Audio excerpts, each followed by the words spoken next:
Hi friends, ಹೇಗಿದ್ದೀರಾ? ನಮ್ಮ ಭಾರತದಲ್ಲಿ ಎಷ್ಟೋ ಪುಣ್ಯಕ್ಷೇತ್ರಗಳು, ದೇವಾಲಯಗಳಿವೆ ಹಾಗೂ ಅನೇಕ ದೇವಾಲಯಗಳಲ್ಲಿ ಇಂದಿಗೂ ಬಯಲಾಗದ ಎಷ್ಟೋ ರಹಸ್ಯಗಳು ಅಡಗಿವೆ. ಅಂತಹ ಎಷ್ಟೋ ವಿಚಿತ್ರಗಳನ್ನ, ವಿಶೇಷಗಳನ್ನ, ರಹಸ್ಯಗಳನ್ನ ಒಳಗೊಂಡ ದೇವಾಲಯಗಳಲ್ಲಿ ಒಂದು ಕಾಮಾಖ್ಯ ದೇವಿಯ ಮಂದಿರ. ಈ ಮಂದಿರದಲ್ಲಿ ದೇವಿಯ ಯೋನಿ ಭಾಗಕ್ಕೆ ಮಾತ್ರ ಯಾಕೆ ಪೂಜೆ ಮಾಡ್ತಾರೆ, ಇಲ್ಲಿ ಅಡಗಿರುವ ಅದ್ಭುತಗಳು, ರಹಸ್ಯಗಳು ಏನು ಅನ್ನೋದನ್ನ ಈ ವಿಡಿಯೋದಲ್ಲಿ ಹೇಳ್ತೇನೆ. ಇದರಿಂದ ವಿಡಿಯೋನ ಸ್ಕಿಪ್ ಮಾಡದೆ ಪೂರ್ತಿಯಾಗಿ ನೋಡಿ. ಹಿಂದೂ ದೇವಾಲಯಗಳಲ್ಲಿ ಎಲ್ಲಾ ದೇವಾಲಯಗಳಿಗಿಂತ ಹೆಚ್ಚು ವಿಚಿತ್ರಗಳು, ಅದ್ಭುತಗಳನ್ನ ಒಳಗೊಂಡ ಈ ಕಾಮಾಖ್ಯ ದೇವಿಯ ಆಲಯ ಅಸ್ಸಾಂನ ಗುವಾಹಟಿಯಲ್ಲಿದೆ. ಹಿಂದೂ ಧರ್ಮ ಮತ್ತು ಹಿಂದೂ ದೇವಾಲಯಗಳ ಪ್ರಕಾರ ಯಾರಾದರೂ ಸ್ತ್ರೀಯರು ಮುಟ್ಟಾದಾಗ ದೇವರನ್ನ ಮುಟ್ಟೋದಾಗ್ಲಿ, ದೇವಾಲಯಗಳಿಗೆ ಹೋಗೋದನ್ನಾಗ್ಲಿ ಮಾಡಬಾರ್ದು. ಆದ್ರೆ ಈ ಕಾಮಾಖ್ಯ ದೇವಾಲಯಕ್ಕೆ ಯಾರಾದ್ರೂ ಕೂಡ ಯಾವುದೇ ಸಮಯದಲ್ಲಾದ್ರೂ ಹೋಗಬಹುದು. ಯಾಕಂದ್ರೆ ಈ ಆಲಯಕ್ಕೆ ಭೇಟಿ ನೀಡಲು ಯಾವುದೇ ನಿಯಮ ನಿಬಂಧನೆಗಳಿರೋದಿಲ್ಲ. ಈ ಆಲಯವನ್ನ ಸತೀ ದೇವಿಗೆ ಸಮರ್ಪಿಸಿದ ಆಲಯ ಅಂತ ಕೂಡ ಕರೀತಾರೆ. ಆದ್ರೆ ಈ ಆಲಯದಲ್ಲಿ ಎಲ್ಲರನ್ನೂ ಆಶ್ಚರ್ಯಗೊಳಿಸುವ ವಿಷಯ ಏನೆಂದ್ರೆ, ಈ ಆಲಯದಲ್ಲಿರುವ ಸತೀ ದೇವಿಯ ವಿಗ್ರಹಕ್ಕೆ ಪೂಜೆ ಮಾಡೋದಿಲ್ಲ, ಬದಲಾಗಿ ಆ ಸತೀ ದೇವಿಯ ಯೋನಿಗೆ ಪೂಜೆ ಮಾಡ್ತಾರೆ. ಈ ಆಲಯದಲ್ಲಿ ಸತೀ ದೇವಿಯ ವಿಗ್ರಹದೊಂದಿಗೆ ದೇವಿಯ ಯೋನಿ ಭಾಗದಂತಹ ರೂಪದಲ್ಲಿ ಯೋನಿ ಕುಂಡಿರುತ್ತೆ. ಇಲ್ಲಿ ಮತ್ತೊಂದು ವಿಚಿತ್ರ ಏನಂದ್ರೆ, ಈ ಯೋನಿ ಕುಂಡಿನಿಂದ ನಿರಂತರವಾಗಿ ನೀರು ಬರ್ತಾನೆ ಇರುತ್ತೆ. ಆದ್ರೆ ಈ ನೀರು ಎಲ್ಲಿಂದ ಬರುತ್ತೆ ಅನ್ನೋದು ಯಾರಿಗೂ ಗೊತ್ತಿಲ್ಲ. ಈ ನೀರು ಎಲ್ಲಿಂದ ಬರುತ್ತೆ ಅನ್ನೋದನ್ನ ತಿಳ್ಕೊಳ್ಳಲು ಎಷ್ಟೋ ನಿಪುಣರು ಪ್ರಯತ್ನಿಸ್ತಾರೆ. ಆದ್ರೆ ಈ ನೀರು ಎಲ್ಲಿಂದ ಬರುತ್ತೆ ಅನ್ನೋದು ಅವ್ರಿಗೂ ಗೊತ್ತಾಗೋದಿಲ್ಲ.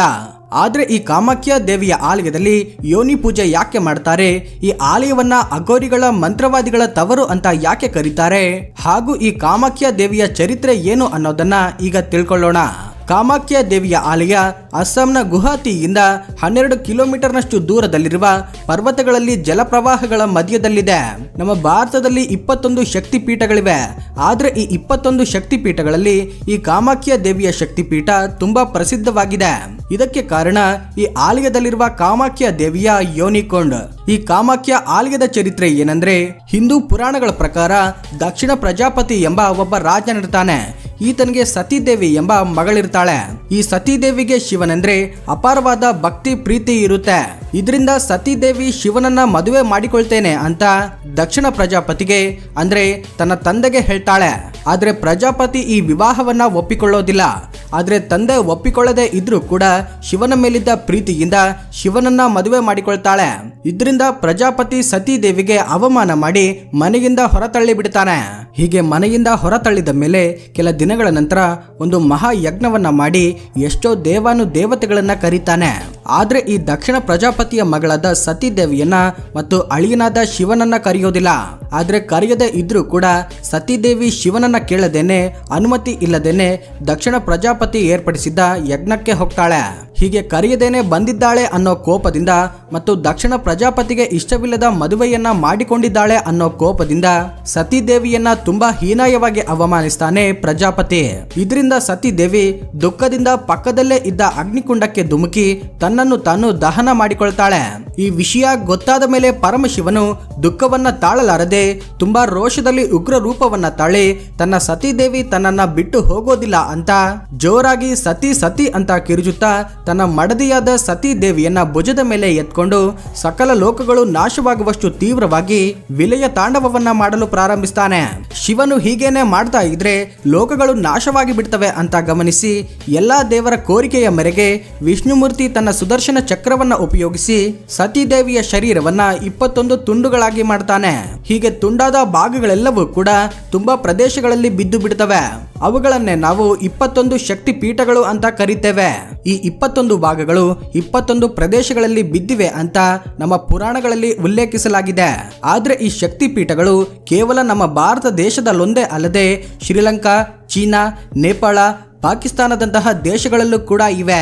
ಆದ್ರೆ ಪಾಕಿಸ್ತಾನದಲ್ಲಿರುವ ಶಕ್ತಿಪೀಠವನ್ನ ಹಲವು ವರ್ಷಗಳ ಹಿಂದೆ ನಾಶಪಡಿಸಿದ್ದಾರೆ. ಆದ್ರೆ ಉಳಿದ ಎಲ್ಲಾ ಶಕ್ತಿಪೀಠಗಳು ಕ್ಷೇಮವಾಗಿವೆ. ಆ ಶಕ್ತಿಪೀಠಗಳಲ್ಲಿ ಒಂದು ಈ ಕಾಮಾಖ್ಯ ದೇವಿಯ ಆಲಯದಲ್ಲಿರುವ ಯೋನಿ ಭಾಗ. ಆದ್ರೆ ಈ ಶರೀರ ಭಾಗಗಳಲ್ಲಿ ಒಂದಾದ ಯೋನಿ ಭಾಗ ಅಸ್ಸಾಂನ ಗುವಾಹಟಿಯಲ್ಲಿ ಬೀಳುತ್ತೆ. ಇದಕ್ಕಾಗಿ ಇಲ್ಲಿ ಕಾಮಾಖ್ಯ ದೇವಿಯ ಶಕ್ತಿಪೀಠ ಏರ್ಪಡುತ್ತೆ. ಈ ಆಲಯದಲ್ಲಿ ದೇವಿಯವರು 3 ರೂಪಗಳಲ್ಲಿ ದರ್ಶನ ಕೊಡ್ತಾರೆ.